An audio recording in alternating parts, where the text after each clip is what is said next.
अस्सलाम वालेकुम। सुनो न्यूज़ पर आप देख रहे हैं प्रोग्राम लाइव विद जामी। मैं आपके साथ मोहम्मद अजमल जान। ईरान अमेरिका तनाज़ा, उसमें खामोश सिफारतकारी जारी है, तजावीज़ पर गौर हो रहा है।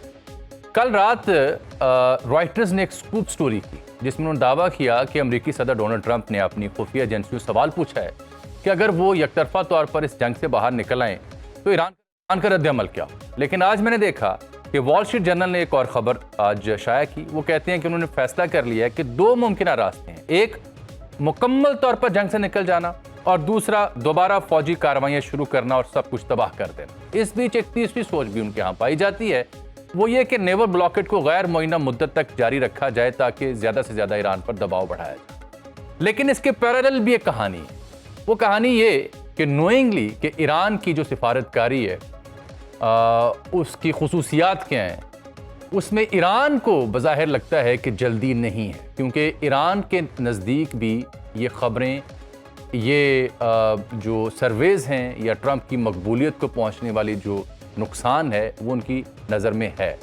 मैं देख रहा हूं कि आज CNN से लेके अल जज़ीरा, इप्सॉस, रॉयटर्स, सबके सर्वेज़ मुसलसल इस माह में आ रहे हैं अप्रैल के एंड तक, और वो बता रहे हैं कि तारीख़ी तौर पर इस टर्म के दौरान ट्रंप सरकार की जो गैर मकबूलियत है वो बढ़कर 64% तक जा चुकी है। कभी इनकी अप्रूवल रेट 46% के करीब थी, अब ये घट के 34% हो चुकी है। मैंने आज स्टडी किया और देखा कि माजी की हुई जो जंगें थीं वहाँ मुख्तलिफ जो सुदूर थे उनके यहाँ ये शरह क्या थी। तो मालूम होता है कि वियतनाम जंग के बाद डोनाल्ड ट्रंप के हिस्से में सबसे ज़्यादा गैर मकबूलियत ईरान जंग की आई। मैं एक ग्राफ भी आपको दिखाऊंगा थोड़ी देर तक अपनी टीम के तवज्जो से, जिसमें हम देखते हैं कि सबसे पहली जो जंग थी कोरियन वॉर 50-53, वहाँ पे हैरी ट्रूमैन थे सदर अमेरिका के, 36% उनकी डिसअप्रूवल रेटिंग थी। और उसके बाद वियतनाम वॉर आती है जो सबसे बड़ा बदनामी का धब्बा है अमेरिका के ऊपर, तकरीबन 20 बरस जारी रही। वहाँ पे आइजनहावर थे अमेरिकी सदर, उनके हिस्से में 60% गैर मकबूलियत आई थी। उसके बाद हम देखते हैं अफगानिस्तान वॉर, जहाँ पे जॉर्ज डब्ल्यू बुश थे, उनके हिस्से में 46% गैर मकबूलियत आई थी। और इराक वॉर भी उनके पास थी, वहाँ पे 50% गैर मकबूलियत आई। फिर ये तुर्रा इम्तियाज़ मैं लफ्ज़ यूज़ करूँगा सार्केस्टिकली, ये ट्रंप के हिस्से में आया जो अप्रैल के अंदर 60% उनके हिस्से में ये गैर मकबूलियत आई है। इस तरह के सर्वेज भी आ रहे हैं। फिर गैलप ने कहा है कि आधी से ज़्यादा अमरीकी आबादी का कहना है कि उनकी माली हालत ख़राब हो रही है। न्यूयॉर्क टाइम्स ने एक सर्वे जारी किया जिसे कुछ टैब्लॉइड्स ने कैरी किया। वो बताते हैं कि जो खुद इनके वोटर्स हैं रिपब्लिकन, उनमें से अक्सरियत निस्फ से ज़्यादा वो समझती है कि they wish they had not voted for the president, काश हम इस काम के लिए उन्हें वोट ना देते जिसके लिए हमने मुंतखब किया था। तो ये वो डेवलपमेंट है। फिर हम ट्रंप के ट्रूथ सोशल पर कुछ स्वैग पर मबनी उनकी पोस्टें भी देखते हैं, बंदूक उठा रखी है, पीछे जंगी माहौल, और कह रहे हैं कि ईरान को चाहिए कि फटाफट नॉन न्यूक्लियर डील करे, अच्छा बच्चा बने, लेकिन ये अपनी ऑडियंस को मुतासिर करने की कोशिश है। साथ में इसराइल की तरफ देखता हूँ तो वहाँ नज़र आता है कि एक उनका अखबार है हारेट्स, तो वहाँ टॉम लेविंसन उनके एक नुमाइंदे हैं, बड़े अरसे से लिखते हैं। तो अगर इसराइली अखबार खबर रिपोर्ट करे तो समझें वो हक़ाइक़ से कुछ कम बयान की गई है। उन्होंने बताया कि इसराइली फ़ौज के सिक्योरिटी फोर्सेस के जो फ़ौजी हैं दिल बर्दाश्ता हो रहे हैं, और सिर्फ अप्रैल के अंदर सिर्फ 10 से ज़ायद सिक्योरिटी एहलकारों ने अपनी जान ख़त्म की, तंग आकर, क्योंकि जंगी जुनून जो है इनकी इंतज़ामिया का जगह जगह इन्हें झोंक रहा है, जुल्म और बर्बरियत बर्पा कर रहे हैं। आखिर कुछ लोग हैं जो फितरत के हाथों मजबूर होते हैं इन फैसलों के खिलाफ रद्द अमल देने। तो ये दूसरा हिस्सा है। तीसरा हिस्सा आज हमारे शो का है जो यूएई ने फैसला किया, जो एक बड़ी ग्रैंड स्कीम नज़र आती है, जो बदलते ब्लॉक्स हैं, बदलते स्ट्रेटेजिक जो नए इत्तेहाद बन रहे हैं, ये उसकी अलामत है, उसके ऊपर भी गौर करेंगे। लेकिन सबसे पहले हम ज़रा बात कर लेते हैं इस सारी सूरत हाल के पास क्या ऑप्शंस हैं, गैर मकबूलियत कहाँ तक पहुँची। इस सिलसिले में हमें ज्वाइन कर रखा है अनस मलिक साहब ने, very competent journalist, very vocal, बहुत ही वेल इन्फॉर्म्ड। कई इनकी इत्तलात जो थी, खबरें थीं जो ऑन रिकॉर्ड हमारे प्रोग्राम में नशर हुई, मुज़ाकरात के हवाले से वो दुरुस्त साबित हुई। I am paying compliment to him. वो हमारे साथ मौजूद हैं, ब्यूरो चीफ हैं एशिया वन के, पाकिस्तानी अंग्रेज़ी चैनल है, इस्लामाबाद में इसको कॉरेस्पॉन्डेंट्स भी करते हैं। हमें ज्वाइन कर रखा है डॉक्टर कमर चीमा साहब ने, इंटरनेशनल अफेयर के एक्सपर्ट हैं, वेरी कॉम्पिटेंट वॉइस। फैज़ रहमान साहब हमारे उस्ताद हैं, सहाफ़ी हैं, वाशिंगटन DC में अमेरिका पाकिस्तान के ताल्लुकात पे नज़र रखते हैं। आप तीनों का बहुत शुक्रिया। मैं आप दोनों की इजाज़त से, क्योंकि आप सीनियर हैं, मैं सबसे पहले अनस मलिक की तरफ इसलिए जा रहा हूँ to hear the latest from Islamabad, और जो डिप्लोमेसी हो रही है खामोश सिफारतकारी, उसका ज़रा एक ताज़ा तरीन खुलासा हम सुन लें। मलिक साहब, मैंने तो आपको पूरी दुनिया में जो कुछ हो रहा है उसका खुलासा बयान कर दिया है, अब आप मुझे उसका खुलासा बयान करें जो आपके पास जानकारी है। What exactly is happening, where do we stand right now, और अमेरिका और ईरान की अभी तक रद्दअमल है क्या पाकिस्तानी एफर्ट्स के ऊपर?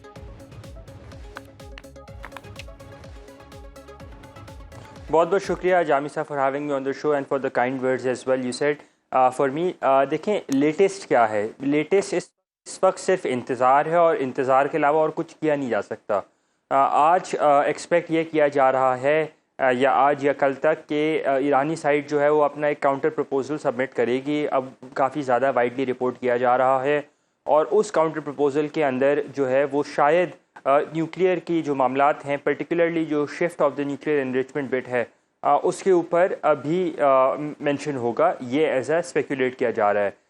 इस वक्त जब तक मैं आपसे बात कर रहा हूँ तो ईरानी सोर्सेज ये कहते हैं कि जी वो सबमिट ज़रूर करेंगे, लेकिन उन्होंने ये स्पेसिफाई नहीं किया कि कब तक करेंगे। कल मेरी तेहरान में एक आला अहदेदार से बात हुई तो उनका ये कहना था कि आज या कल तक में जो है वो सबमिट हो जाएगा। और आज वज़ीर-ए-आज़म शहबाज शरीफ ने भी जो हाकी काबीना की जो मीटिंग थी उसके इजलास से खिताब करते हुए यही कहा कि जब अराग़ची साहब दूसरी मरतबा इस्लामाबाद आए और इस्लामाबाद आए तो वापसी जाने से पहले उनकी टेलीफोन के ऊपर वज़ीर-ए-आज़म से गुफ्तगू हुई और अराग़ची साहब ने इस बात का यकीन दिलाया कि जल्द अज जल्द जो है वो ईरान की जानिब से तजावीज़ दी जाएंगी। तो इस वक्त इस्लामाबाद में सिर्फ एक वेट एंड वॉच का माहौल है। मुज़ाकरात जो है या मैसेजेस जो हैं अभी भी दूसरे मसाइल के ऊपर एक्सचेंज हो रहे हैं, लेकिन वो स्मॉलर इश्यूज़ हैं। जो बिगर चंक है या बिगर पीस ऑफ द पाई है वो ये दो इश्यूज़ हैं, स्ट्रेट ऑफ हॉर्मूज़ है और न्यूक्लियर इशू है। और फिर तीसरा जो जिसको हम अभी कंसिडरेशन में लेके नहीं आ रहे वो मिसाइल की रीअलाइनमेंट्स है, जो उनका जो मिसाइल रेंजेस है उनकी रीअलाइनमेंट है। मेरे ख्याल से इन तीनों मामलात के ऊपर बहुत स्लोली स्नेल स्पेस के ऊपर लेकिन डेवलपमेंट हो रही है और यही वजह है कि आज लिखा कि मैं समझ रहा हूँ जी इज इट ट्रू कि ईरान ये चाहता है कि सबसे पहले सिर्फ स्ट्रेट ऑफ हॉर्मज़ का तय कर लिया जाए और पाबंदियां उठा ली जाएं, जो न्यूक्स का मामला है, यूरेनियम मौजूदगी का मामला है, ये दूसरे राउंड तक मुअख्खर किया जाए? देखिए ईरान की ये पोजीशन है कि वो 28 फरवरी से पहली वाली पोजीशन पर जाना चाहते हैं। तो 28 फरवरी वो इतना एक्सप्लिसिटली नहीं कह रहे कि स्ट्रेट ऑफ हॉर्मूज़ का मामला हल किया जाए। उनके वक़ौल ये है कि 28 फरवरी से पहले की पोजीशन गोया कि स्ट्रेट ऑफ हॉर्मूज़ खुली हुई थी, न्यूक्लियर का मामला डिस्कस नहीं हो रहा था, मिसाइल्स का मामला डिस्कस नहीं हो रहा था, एसिड फ्रीज का मामला डिस्कस नहीं हो रहा था। तो ये मामला जो है हम बाद में डिस्कस कर लेंगे, पहले स्ट्रेट ऑफ हॉर्मूज़ के ऊपर फोकस करें। लेकिन अमेरिका जो है वो एक ऑल इनकम्पास डील चाहता है और यही वजह है कि ये मामला, ये जो नेगोशिएशंस हैं या ये मुज़ाकरात जो हैं, it's not hit road block, लेकिन ये स्नेल स्पेस के ऊपर जो है जो बिल्कुल ही बहुत ही लोएस्ट ऑफ द लोएस्ट जिसे कहते हैं ना प्रोग्रेस, उसके ऊपर ये मूव कर रहे हैं। जी बिल्कुल ठीक। अनस मेरे साथ ही मैं कमर चीमा साहब की जानिब चलता हूँ, फिर फैज साहब की इनपुट भी लेंगे। कमर चीमा साहब, वॉल स्ट्रीट जर्नल कह रहा है कि ट्रंप साहब दो ऑप्शन पर गौर कर रहे हैं, मुकम्मल तौर पर जंग से निकलना या दोबारा वसी पैमाने पर जंगी कार्रवाइयाँ करना, और तीसरी ऑप्शन यह है कि नेवल ब्लॉकेट जारी रख के तो प्रेशर बिल्ड किया जाए। आप कैसे एक्सेस करते हैं इन ऑप्शंस के ऊपर? मैंने आपके आने से पहले अपने नाज़रीन के लिए इंट्रोडक्शन में बताया कि सर्वेस बता रहे हैं कि उनकी पॉपुलैरिटी बड़ी बुरी तरह डैमेज हो रही है, फिर मिड टर्म भी हैं। क्या लगता है आपको कि क्या ऑप्शन वो ऑप्ट करेंगे? देखिए, बहुत शुक्रिया जामी साहब। देखिए, मुझे ये लगता है कि एक तो ज़ाहिर बात है वो चाहेंगे कि शायद नेवल ब्लॉकेड बहुत सारा काम कर जाए। एक तो वो ये चीज़ चाहेंगे कि जंग की तरफ ना जाना जाए। दूसरी तरफ ये भी देखें आप कि ट्रंप साहब की जो परफॉर्मेंस है वो कोई इतनी एक्स्ट्राऑर्डिनरी तो नहीं है इन टर्म्स ऑफ जो आम आदमी की डिस्कशन होती है ग्रोसरीज की। जब वो बात करते हैं मेक अमेरिका ग्रेट अगेन की, तो लोगों को क्या दिया? पहले टैरिफ आ गए, उसके बाद आइस का एक उनका बना। तो अब आप देखें कि ये चीजें जो हैं ये हमें बताती हैं कि ट्रंप साहब ने कोई परफॉर्मेंस पे इलेक्शन नहीं लड़ना। उन्होंने इलेक्शन लड़ना है आइडेंटिटी इश्यूज पे, रिलीजन के ऊपर, नेशनलिज्म, हाइपर नेशनलिज्म के, मेक अमेरिका ग्रेट अगेन के ऊपर, और जो उनके ऊपर अभी रिसेंटली फॉर एग्जांपल जो असैसिनेशन अटेम्प्ट हुई हैं इसको भी अंडर एस्टिमेट ना किया जाए।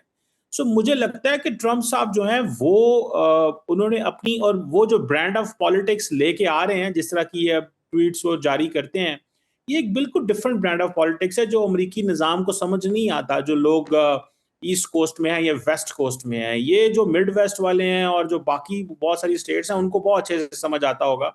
फैज साहब ज्यादा अच्छा हम इससे बयान करेंगे। जी। बट द पॉइंट इज कि इस चीज को देखना कि वो मुझे लगता है कि ट्रम्प साहब जो हैं वो उनकी ईगो का भी मसला है, उनकी अपनी पर्सनालिटी भी इस तरह की है कि वो समझते हैं कि मैं, और वो अपने आप को एक अनप्रिडिक्टेबल पर्सनालिटी डेलिबरेटली रखते हैं। जी जी। ये उनका स्टाइल ऑफ वर्क है, भले बिजनेस हो, पॉलिटिक्स हो। और एक्चुअली अभी तक तो जो नजर आ रहा है कि एब्सोल्यूट सबमिशन है पूरी की पूरी उनकी टीम के अंदर। जब से वो पावर में आए हैं कोई लंबी चौड़ी उन्होंने तब्दीली भी नहीं की। मिड टर्म इलेक्शंस के बाद क्या होता है वो एक और जारी बात है, एक पिक्चर बनेगी। लेकिन मुझे लगता नहीं है कि ट्रम्प साहब जो हैं, और फिर दूसरी बात भी है ना, ट्रम्प इस वक्त देखें वो यूरोपियंस को और वेस्टर्न्स को तो इतनी लिफ्ट नहीं कराते। जी जी वो जी जी। समझते हैं मेरा हाँ। कंपटीशन या जो जो ताकतवर चीजें हैं, और आपको याद होगा कुछ अर्सा उन्होंने पहले कहा था कि G2 है दुनिया के अंदर, ग्रेट जी 2, जी। और वो हाँ चाइना है। तो वो हाँ। चाइना के हवाले से जरूर उनकी ये पोजीशन होगी कि चाइना को वो कितने मजबूत नजर आते हैं, चाइना से वो कैसे डील करेंगे। और अगले कुछ देर के अंदर मुझे लगता है कि उनके लिए एक जो बड़ा सवाल है, बड़ी चीज है, वो चाइना को डील करना है। तो क्या वो चाइना को एक कमजोर अंदाज से डील करेंगे, एक कमजोर सदर के, क्योंकि चाइना के ऊपर जो टैरिफ है वो भी काम नहीं किया। जी। और चाइना के हवाले से वो वेनेजुएला में जो कामयाबी लेके गए हैं वो तो ठीक है, लेकिन जो कामयाबी वो यहाँ चाहते हैं वो नहीं मिली, तो मेरा ख्याल है वो भी इसको लंबा खींचेंगे। या हो सकता है कि वो एक सेकंड राउंड जो है जंग का उसको जरूर शुरू करेंगे, मुझे ये लगता है। लेकिन इमीडिएटली एग्जिट कर जाना थोड़ी समझ नहीं आती इस चीज की भी, क्योंकि वो कमजोर अपोजिशन उनकी नजर आएगी। बाकी जारी बात है, पॉलिटिशियन है, उनका अपना वो एक प्लस माइनस वो करते रहते हैं। मुझे ठीक। थोड़ी सी इस तरह की चीजें डॉक्टर साहब मेरे साथ रहे, फैज साहब से जान लेते हैं ना, जो आपने हवाले भी दिए। फैज साहब देखिए, मैं देख रहा हूं कि 45 बिलियन डॉलर खर्च हो चुका ईरान वॉर में, 2 ट्रिलियन इराक वॉर में, और 2.3 ट्रिलियन अफगानिस्तान वॉर में लगा था। और जो मकबूल ग्राफ है वो जहां तक नीचे गिरा, आप बेहतर एक्सप्लेन कर सकते हैं। साथ वॉल स्ट्रीट कहता है 2 ऑप्शंस हैं। नोइंग दीज फैक्ट्स, ट्रंप कहां तक किया करेंगे सर? क्या है राय वहां पे अवामुन नास की? कितना दबाव ले सकते हैं ट्रंप, या बिल्कुल ही खारिज इम्कान है कि वो अवामी दबाव को अपने नर्व्स पे लेंगे? देखिए, कमर ने बहुत अच्छा एक नक्शा खींचा है इस्लामाबाद में बैठ के, यहाँ पर जो इस वक्त जो सिलसिले हैं और जिस तरह से ट्रम्प सोच रहे हैं। असल असल बॉटम लाइन यही है हम सब के लिए कि किस तरह से हम इन ट्रम्प साहब के जहन को पढ़ सकें कि वो इस वक्त क्या सोच रहे हैं। आपने भी अपने इंटरव्यू में कहा कि आज सुबह 4 बजे यहाँ के वॉशिंगटन के उन्होंने ट्वीट किया, हॉलीवुड का एक सीन है, जी, जी, जी, जी। पीछे आग जल रही है, पहाड़ों में आग लगी हुई है, और एक अपना एक गन लेके, राइफल लेके खड़े हुए हैं, और फिर ये कह रहे हैं नो मोर नाइस गाय। तो ये सब चीजें लग रहा है कि एक ब्रिकमैनशिप है, मामला किसी और तरफ जा रहे हैं। और मैं इत्तेफाक की बात यह है, इत्तेफाक से कहिए या जो मैं इसको रीड कर रहा हूँ जिस तरह शुरू से, मैं यही कह रहा हूँ कि मामला जो है वो एस्केलेशन की तरफ जा रहे हैं। उसकी वजह यह है कि इस वक्त as we speak ceasefire है, that's good news, that's the good news actually in this crisis. लेकिन असल बात यह है कि देयर इज इस वक्त वहां पर एक एक्टिव एक्ट ऑफ वॉर मौजूद है, जिसको आप ब्लॉकेड कहते हैं। और ब्लॉकेड जो है वो जाहिर है कि उसमें एक इंटरनेशनल जिसकी डेफिनेशन यही है कि वो एक एक्ट ऑफ वॉर है। और मैंने बहुत पहले ये कहा था कि अगर ये ब्लॉकेड जारी रहा तो जाहिर है कि ईरान पूरी कोशिश करेगा कि मिलिटरीली उस ब्लॉकेड को तोड़ने की कोशिश करें। और आज उनका ट्वीट आ गया कि हम अनप्रेसिडेंटेड मिलिट्री एक्शन करेंगे अगर हमारे जहाज जो उन्होंने सीज किए हुए ब्लॉकेड की वजह से वो ना छोड़ें। अच्छा, अब आप जो उनका सवाल है आपका, और हमारे डॉक्टर चीमा साहब ने जिसको पूरा एक एनालाइज किया, देखिए एक तरफ आपने बिल्कुल सही कहा, ये सारे जो है नेगेटिव्स हैं कि उनकी पॉपुलैरिटी कम हो गई है, और मिड टर्म्स हैं, और बहुत ज्यादा प्रेशर है, मीडिया, वॉल स्ट्रीट जर्नल और दूसरे। अच्छा, अब ये ट्रेडिशनली आप पहली बात ये देखें कि अमेरिकन अवाम जो है वो कभी भी ऐसा न हुआ कि प्रो वॉर रहे हैं। खुद वर्ल्ड वॉर 2 में जब ये गए थे अमेरिका पहली दफा एक मेजर वॉर में, वहीं से इनकी सुपर पावर का जो स्टेटस है वो सफर शुरू हुआ। वो भी पर्ल हार्बर के बाद वहां हुआ, और उसको अवाम ने वहां पर इसकी पजीराई मिली। तो ये जो 36%, 35% और आज 34% हो गई, तो ये इतना बहुत बड़ा मसला नहीं है अच्छा। यहाँ के प्रेसिडेंट्स के लिए। और आपने देखा कि उन तमाम, उस वक्त भी उनके लिहाज से उस वक्त लोवेस्ट पॉपुलैरिटी थी, लेकिन उन्होंने वियतनाम भी जारी रहा, कोरिया वॉर भी जारी रही। तो इनका इस वक्त जो ट्रम्प साहब का एक एको चैम्बर बना हुआ है, और वो वहां उन लोगों की बातें सुनते हैं। रिपब्लिकन पार्टी सिर्फ उनका अपना जो एक वॉर कैबिनेट या उनके अपने कैबिनेट ही उनके साथ नहीं है, बल्कि इस वक्त रिपब्लिकन पार्टी में भी कोई ऐसी वाजे एक ऐसा रद्द अमल नहीं आता सामने, या कोई मुखालिफत नहीं है जिसकी वजह से आप समझ सकते हो कि वो मजबूर होंगे कि कुछ करें। अभी भी रिपब्लिकन पार्टी, मागा मूवमेंट, सिवाय इल्ला माशाल्लाह कुछ एक्सेप्ट अ फ्यू पॉकेट्स, वो सब कुछ मौजूद है। अच्छा, सकत की बात जहां तक, देखिए क्या कैपेसिटी है। अगर अब मैं देखिए पिछले दिनों कोई $3 $3.5 पे कर रहा था गैलन के, अगर मुझे $4 गैलन पे करना पड़ रहे हैं, तो इतना कोई मैसिव मेरी जिंदगी पर इतना फर्क नहीं पड़ रहा। तो एक ओवरऑल मैं वो एक बीइंग ए डेविल्स जी एडवोकेट, जी जी जी फिगरेटिवली स्पीकिंग, मैं एक फिगर ऑफ स्पीच यूज कर रहा हूं कि अगर आप उनके जहन को पढ़ें तो लगता यह है कि कोई अभी इतना जबरदस्त प्रेशर नहीं है उनके ऊपर कि वो ईरान के सामने कोट अनकोट कैपिचुलेट कर जाएं, यानी ईरान जो सही है, चाहता है। ठीक है। ईरान, मैं समझता हूँ इस वक्त जामी साहब के थोड़ा सा जो है ना रूम को, ऑडियंस को अब उन्होंने मिसरीड करना शुरू कर दिया है, और जो लॉ ऑफ डिमिनिशिंग रिटर्न्स जिसे कहते हैं कि एक स्वीट स्पॉट उनको मिल गया था कुछ दिनों पहले, अब वो स्वीट स्पॉट, वो ऑप्टिमल पॉइंट जो है उन्होंने अब मिस किया है इन माय ओपिनियन। अब मामला जो है वो थोड़े से उनके लिए खराब होंगे, क्योंकि ब्लॉकहेड जो है, इस कोई शक नहीं है कि वो काम कर रहा है। अब यूरोप की इनको बहुत ज्यादा फिक्र नहीं है, एशिया की कोई इंडिया पाकिस्तान ठीक जैसे ममालिक है। की ट्रम्प सही। साहब को कोई फिक्र नहीं है। उनके दानिश में उनका अपना मुल्क, उनके अपने अवाम चलें, ज्यादा ये मैटर तो करते हैं। एक एक तो राय है जो काफी मीट रखती है। मैं इस पर मजीद भी बात करता हूं। अनस मलिक साहब, इसके बावजूद कि जो आपने पहले ताज़ा इत्तलात दी, हम देख रहे हैं कि डार साहब या पाकिस्तानी जो हुकाम है उनकी डिफरेंट कैपिटल्स और डिफरेंट जो जिम्मेदारान है इस सारे प्रोसेस का हिस्सा, उनसे कम्युनिकेशन बदस्तूर उसी तरह से जारी हो सा रही है।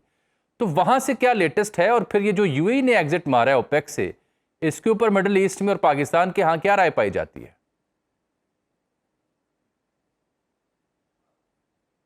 देखें, लास्ट क्वेश्चन फर्स्ट। मेरे ख्याल से यूई की जो ओपेक एग्जिट थी वो it came as a surprise to everyone, but at the same time मेरे ख्याल से उसका इम्पैक्ट जो है रीजन के ऊपर इम्पैक्ट काफ़ी ज़्यादा होगा। और इन द सेंस के UAE is now putting itself कि जी हमारा जो पंप आउट ऑयल जो फ्रॉम द मार्केट है या टू द मार्केट है, वेयर अवेलेबल देयर, और हम अपने आप को लिमिट करने को तैयार नहीं है।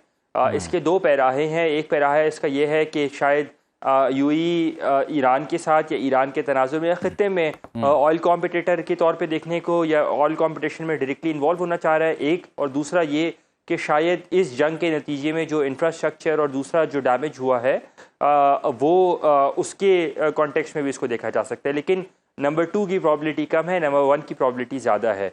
जो बात आपने इसहाक डार साहब के राब्तों की मेरे ख्याल से इसहाक डार से राब्तों की वजह ज़्यादातर यही है। 3 कंट्रीज़ तो जो है वो तो बिल्कुल कोरली इन्वॉल्व हैं राब्तों में ना। एक तो उसमें इजिप्ट के फॉरेन मिनिस्टर, दूसरा सऊदी अरब के फॉरेन मिनिस्टर, और तीसरा टर्की के फॉरेन मिनिस्टर।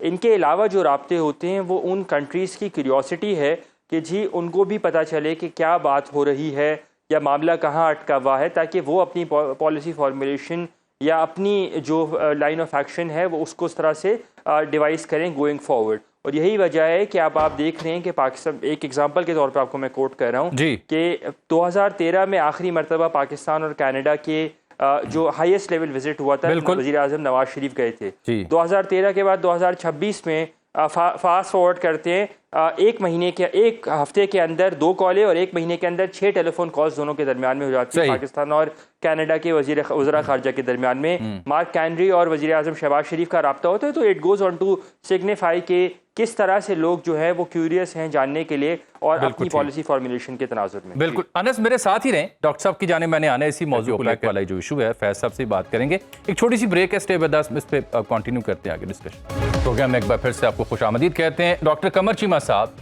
ये जो यूएई ने ओपेक से, ओपेक प्लस से एग्जिट का फैसला किया 1 मई से, वो भी क्या ये प्रेडिक्टेबल था, अचानक हुआ? इसका असर गल्फ कंट्रीज, तेल पैदा करने वाले ममालिक पे क्या होगा?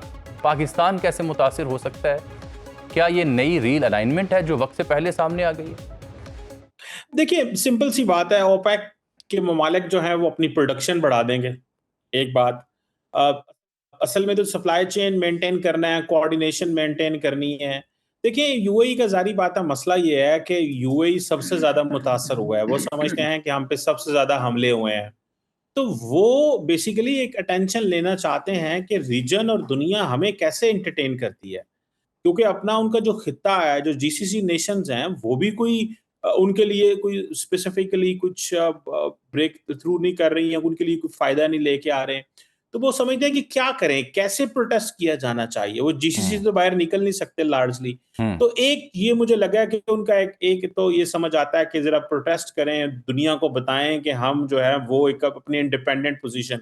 दूसरा जारी बात है, वो अपना ब्लॉक चेंज किया हुआ उन्होंने, वो एक उस पुराने ब्लॉक में जहाँ पे रशियंस बैठे हुए हैं, सऊदीज हैं, वो सारे वो उसमें नहीं रहना चाहते। वो समझते हैं कि हमें बहुत सारी जो सपोर्ट है जंग के अंदर, वो इजराइल से आई है, हमें अमेरिका से आई है, तो हम एक अपनी इंडिपेंडेंट पोजीशन लें और हम खित्ते के अंदर अपनी पावर और अपनी कैपेबिलिटी के हिसाब से रीनिगोशिएट करें। और वो शायद इस चीजों को सोचते हुए उन्होंने ये किया है। जो उनका मार्केट के अंदर शेयर है, तीसरे नंबर पे है, 11-12% वो करते हैं कंट्रीब्यूट। तो वो पता चल जाएगा कि अगर बाकी ममालिक जो हैं वो अपनी प्रोडक्शन इंक्रीज कर देंगे, तो मुझे नहीं लगता कोई लंबा चौड़ा इससे फर्क पड़ेगा। लेकिन क्या बाकी ममालिक जो हैं यूएई की इस पोजीशन को या इस जेस्चर को सीरियस लेते हैं कि नहीं लेते, ये इंपॉर्टेंट सवाल है। और इसमें क्या ममालिक जो हैं वो रोल प्ले करते हैं और कैसे दोबारा यूएई के साथ इंगेज करेंगे, यूएई अपने क्या कंसर्न्स रखेगा, ये इंपॉर्टेंट पॉइंट होंगे मेरे सेंस में। बिल्कुल ठीक है। फैज साहब, आपकी तवज्जो जरा इससे हटके एक मौजू पे आपका कमेंट चाहिए। वो ये कि हमारे नाजरीन की आगाही के लिए फॉक्स टीवी बड़ा पसंदीदा टीवी है। आपसे मुखातिब जब होऊंगा आपको आवाज़ आ जाएगी सर, अगर आप मुझे सुन पा रहे हैं। अब मैं अर्ज़ कर रहा हूँ कि फॉक्स टीवी बड़ा पसंदीदा टीवी है ट्रंप साहब को, उनके हक में रिपोर्ट करता है। लेकिन अगर उसी चैनल के ऊपर ट्रंप साहब के मुखालफत में सर्वेज या उनकी गैर मकबूलियत पर मबनी ग्राफ चलना शुरू हो जाएं, तो ये भी क्या मामूल की बात है या कोई पॉलिसी शिफ्ट है? ये भी देखिए, इसमें इसके कई पहलू हैं जामी साहब। अगर आप मुझे इजाजत दें 10 सेकंड में सिर्फ एक यूएई पे कहना चाहता हूँ। जी प्लीज प्लीज। चीमा साहब ने बड़ी अच्छी बातें की। देखिए, इसमें इसका एक अहम कॉन्टेक्स्ट ये भी है कि रिसेंटली इनकी फॉरेन पॉलिसी यूएई की बड़ी एग्रेसिव रही है। सूडान तक जा पहुंचे हैं, यमन में जाके सऊदियों से मुकाबला करना, और पूरे रीजन में अगर आप इनको कंपेयर करें इसराइल से, तो इसराइल के बाद I think the most aggressive जो फॉरेन पॉलिसी है वो यूएई की रही है। तो उसका एक तनाजुर ये भी है कि अब ये चाहते हैं, और इनका जो रीअलाइनमेंट हुआ है टोटल, वो अब इसराइल और अमेरिका के साथ है, और जाहिर इसमें इंडिया भी शामिल है। और ये जो अब इनके कहने पर, अब अमेरिका के कहने पर, ये एक मेरा ख्याल है ट्रम्प साहब बहुत खुश हुए हैं इस फैसले से। और जाहिर है कि सिर्फ एक मकसद इसका ये भी है कि अगर ईरान से जो सप्लाईज कम हो रही हैं या ब्लॉकेड की वजह से जो कम हो रही है, तो उसको थोड़ा सा ईज किया जाए। आपकी प्राइसेस को आज 115 के करीब पहुंच चुकी है फी बैरल। तो वो भी एक इसमें इम्पोर्टेंट पॉइंट है जो नजर में रखना चाहिए।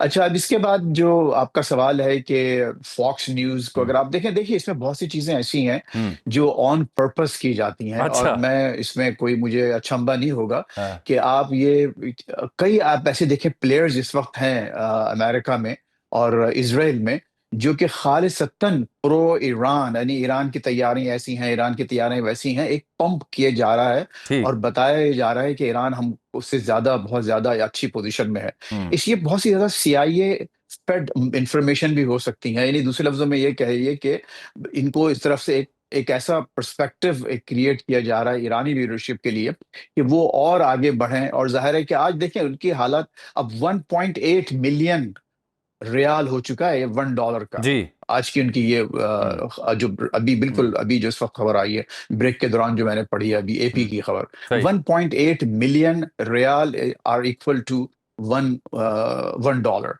तो ऐसा नहीं है कि, तो ये एक तासुर देना यहाँ पर कि हमारी पॉपुलैरिटी खत्म हो गई और फिर ईरान इस वक्त बहुत अच्छी पोजीशन में है, ये एक ऐसा मंजरनामा भी क्रिएट किया जाता है कि जिससे आपके जो ईरानियन डिसीजन मेकर्स हैं, जो पॉलिसी साज लोग हैं, वो भी उनको थोड़ा सा मिसलीड किया जाए। और ये हो सकता है कि उनको एक मजीद इस तरह से उस तरह ऐसे मुकाम पे ला खड़ा किया जाए कि जहां उनके लिए जो है इसके अलावा और कोई चारा ना रहे कि वो कैपिचुलेट करें, सरेंडर करें।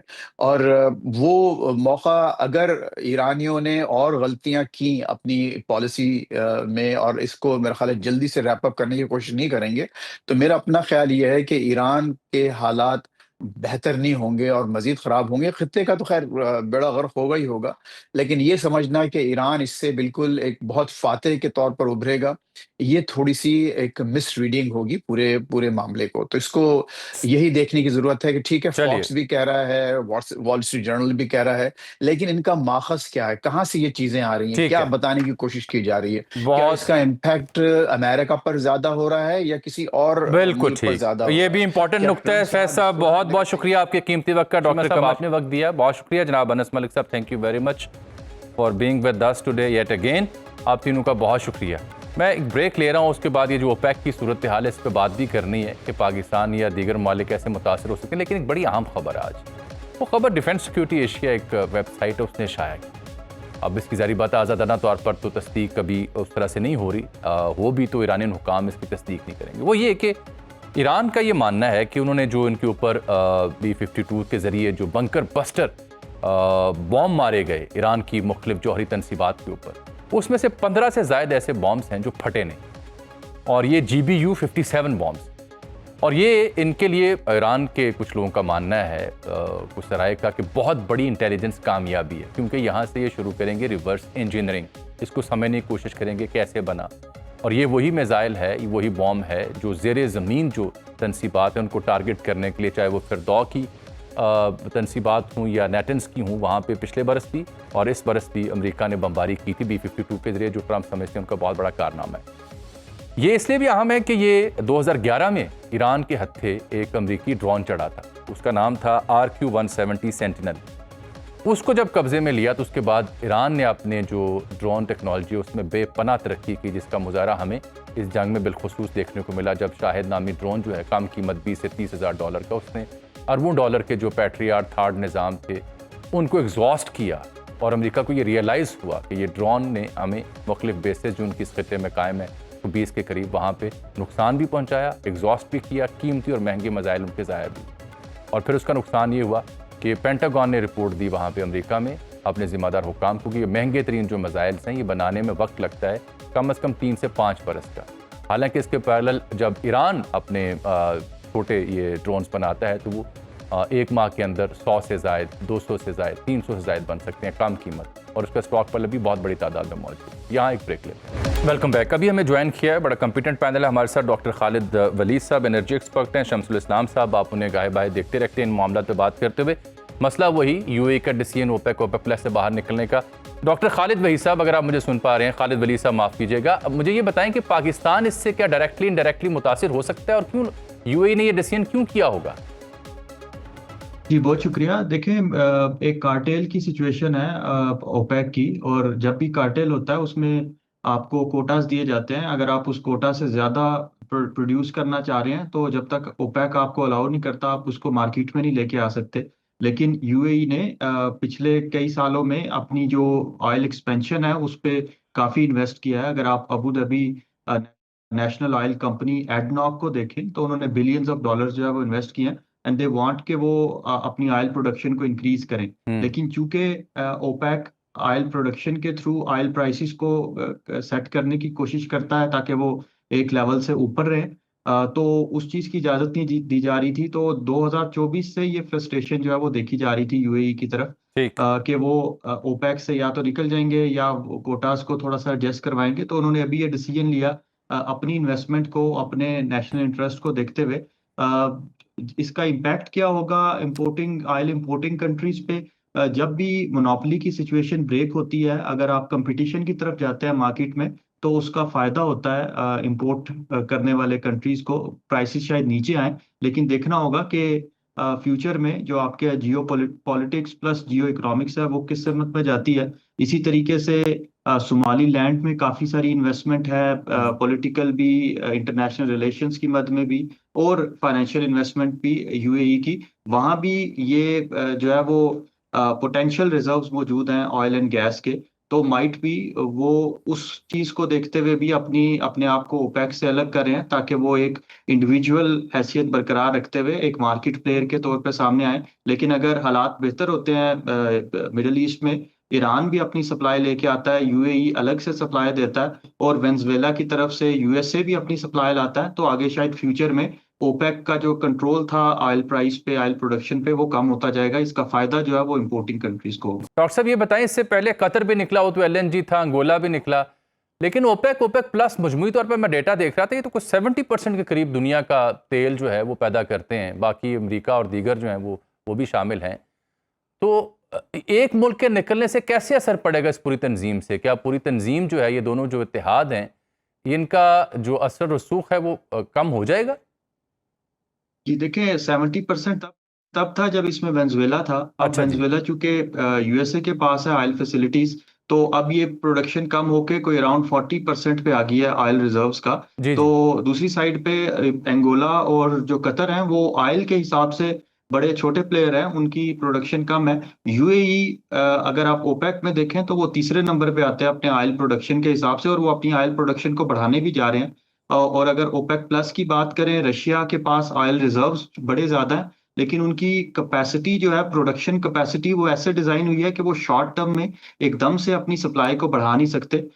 इस वजह से जो यूएई है उसके पास ये कैपेसिटी है कि वो शॉर्ट टर्म में अपनी सप्लाई को बढ़ा सकता है। अभी वो प्लान करें कि 5 मिलियन बैरल तक जो है वो अपनी प्रोडक्शन को लेके जाएं, शायद उससे भी ऊपर। तो उसकी वजह से जो है वो वाकई डेंट पड़ेगा ओपेक की जो प्रोडक्शन कंट्रोल या कोटास की स्ट्रेटजी है। इसमें एनर्जी इकोनॉमिक्स में टर्म यूज होती है प्राइस वार की। प्राइस वार का मतलब है कि 2-3 ओलिगार्क जो है, ओलिगार्की की फॉर्म में, अगर वो एक दूसरे से compete कर रहे हैं और एक जो कंपनी है वो अपनी प्राइस को नीचे लेके जाती है और काफी सारी जो मार्केट है उसको अपनी तरफ अट्रैक्ट कर लेती है, तो बाकी प्लेयर्स को भी प्राइस को नीचे लेके आना पड़ता है। और फिर उस प्राइस को compete करने के लिए वो पहले वाली कंपनी अपनी प्राइस को और नीचे लेके आती है, जिससे इन सभी कंपनी का नुकसान हो रहा होता है। लेकिन जब भी आप कार्टेल में जाते हैं तो वो इस सिचुएशन से निकल आते हैं। लेकिन अब चूंकि वो कार्टेल ब्रेक हो गया है और यूएई जो है वो अलग से आ गया, ईरान अगर यूएस ईरान वार जो है वो थमती है और कुछ ईरान को रिस्ट्रिक्शंस कम होती हैं, ईरान की सप्लाई भी आ जाती है, तो शायद ये प्राइस वार जो है ये ओपेक के लिए खतरनाक साबित होगी। और उसके साथ ठीक साथ है जी। ऑयल की डिमांड, आईईए के एस्टिमेट्स हैं कि जो ऑयल की डिमांड है वो पीक कर चुकी है ग्लोबली। अब वो शायद नीचे आएगी ईवीज की वजह से और रिन्यूएबल्स की वजह से। तो उस सिनेरियो में भी अब शायद जो दरमियाने प्लेयर्स हैं, इंटरमीडिएट सही है हैं, जी। वो शायद ओपेक को छोड़ के निकलेंगे और मार्केट जो है वो डिफरेंट नई डायमेंशन जो है वो ले रही होगी। बहुत शुक्रिया डॉक्टर साहब अली शमसुल इस्लाम साहब से गुफ्तगू कोशिश की, लेकिन कनेक्टिविटी का इशू था। ये सूरत हाल थी यूएई के इस फैसले के ऊपर। देखिए, हम अपनी जो सियासी जमातें हैं, मुख्तलिफ रहनुमा, वज़रा, हुकूमतें, उनके ऊपर तनकीद करते हैं और करनी भी चाहिए, जायज़ तनकीद होनी चाहिए, खुल के हम भी करते हैं। लेकिन आज मैंने देखा एक बड़ा काइंड जेस्चर था जिसको अवामुन नास ने बड़ा पसंद किया।